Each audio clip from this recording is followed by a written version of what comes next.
Boa noite, pessoal. Vou aqui abordar com vocês hoje rapidamente um aspecto bem simples, bem claro, direto ao ponto sobre os templos mórmons, tá certo? Existe muito a ser discutido sobre os templos mórmons, muita polêmica em torno do assunto. E quando existe muita polêmica em torno do assunto, é possível que haja uma explicação bem simples, que o templo mórmon não é o que eles dizem ser, tá certo?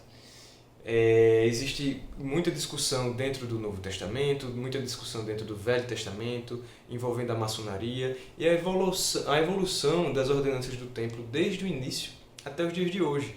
A grande mudança que teve em 1990 e, recentemente, as grandes mudanças que houveram na investidura a favor do feminismo, tá? Então existe muito a ser discutido. Eu vou aqui conversar com vocês apenas um aspecto lógico, com dados e bem direto ao ponto, tá certo? Tem aqui esse artigo da BYU, tá? Vocês podem baixar, The Nauvoo Years, tá certo? E é um artigo histórico. Diz assim, a maçonaria em Nauvoo. No dia 15 e 16 de março de 1842, foi fundada uma loja maçônica em Nauvoo, tá certo? Com 40 membros. Joseph foi feito maçom nesse mesmo dia, tá? 15 de março de 1842. Então veja só, esse é o dado.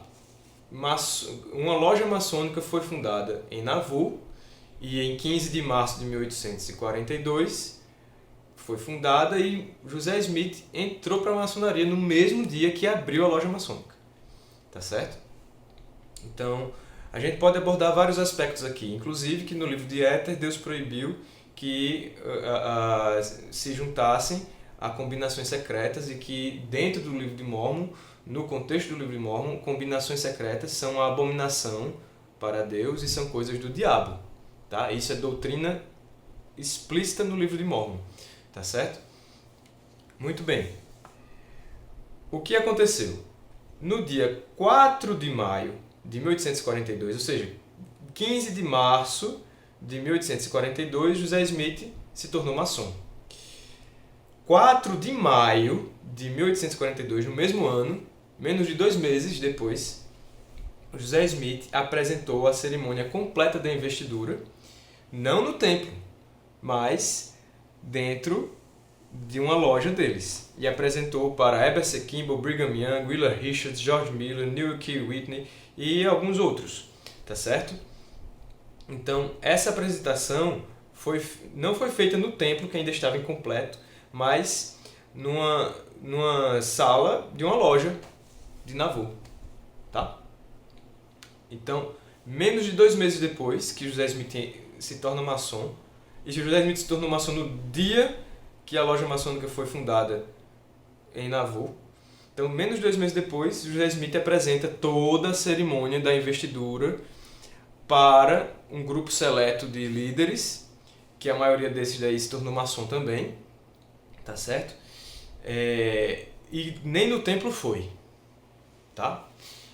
A narrativa da igreja é que José Smith teve essa pressa toda porque ele já tinha recebido a revelação que a morte dele estava próxima, tá certo? O martírio de José Smith estava próximo. Então a narrativa da igreja para explicar essa pressa é essa, é que José Smith, como profeta, sabia que estava perto de morrer, então ele precisava fazer logo a investidura e apresentar a investidura para os santos e assim por diante, tá?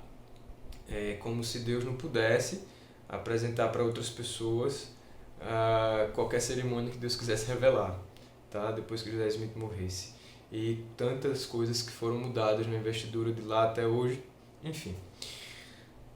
Por que isso é importante? Porque desde 30 de março, se não me engano, de 1836, as ordenanças do templo não receberam nenhum acréscimo, nenhum adicional. Tinha ordenança de batismo, tinha lavar e ungir, tá certo? A ablução e unção, e não tinha a ordenança da investidura, certo? Então passou de 36 a 42, de 1836 a 1842, sem ter nada adicionado. Mas, menos de 2 meses depois que José Smith se tornou maçom, tem toda a ordenança da investidura sendo apresentada, certo? E aí você pode pesquisar sobre as similaridades da ordenança da investidura com algumas cerimônias da maçonaria. E está fácil aí na internet para qualquer um pesquisar, tá certo? Isso daí é assunto já muito batido. O fato é esse: de 36 a 42, nada. 2 meses depois que José Smith se torna maçom, a investidura que Deus revelou. Tem muito o que discutir? Não, né? Até a próxima.